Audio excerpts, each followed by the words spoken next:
សួស្តីបងប្អូនទាំងអស់នៅក្នុងក្រុមខ្ញុំនៅខ្ញុំប្រាប់ I know I tell បាទថ្ងៃនេះអត់បានចុះទៅថតភ្លេងឬភាសាទេគឺមានធរៈផ្ទាល់ខ្លួនជូនកូនមកប្រឡងបាក់ឌុបហ្នឹងហើយទីតាំងគឺនៅវិទ្យាល័យសម្ដេចឪក្រុងសៀមរាបហើយនៅក្បែរនៅចិត្តរង្វង់មូលព្រះវិស្ណុគង្លគ្រុឌហើយនៅស្រុកទូទៅណាហៅថារង្វង់មូលមកគ្រុឌឬក៏មុខវិទ្យាល័យសម្ដេចឪហើយសម័យប្រឡងគឺថ្ងៃទី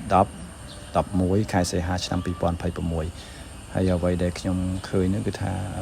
ចង់ចែកម្លែកបងប្អូននោះថា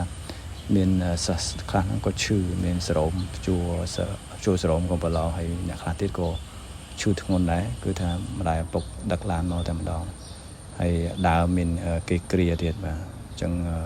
សូមជូនពរកូនក្មួយទាំងអស់ឲ្យមានសំណាងល្អឲ្យមានលទ្ធផលល្អបាននីតិល្អគ្រប់គ្នាហើយជាពិសេសឲ្យជាប់ទាំងអស់គ្នាបាទសូមសេចក្តីសុខស្តីចម្រើនមានដល់កូនក្មួយទាំងអស់ហើយបងប្អូនយើងមានអីជូនពរកូនក្មួយទេទាំងឈឺទាំងជាមកប្រឡងបាទសូមខមមិនខាងក្រោមដើម្បីលើកទឹកចិត្តកូនក្មួយទាំងអស់គ្នាបាទឲ្យប្រឡងបាននីតិល្អទាំងអស់គ្នាបាទ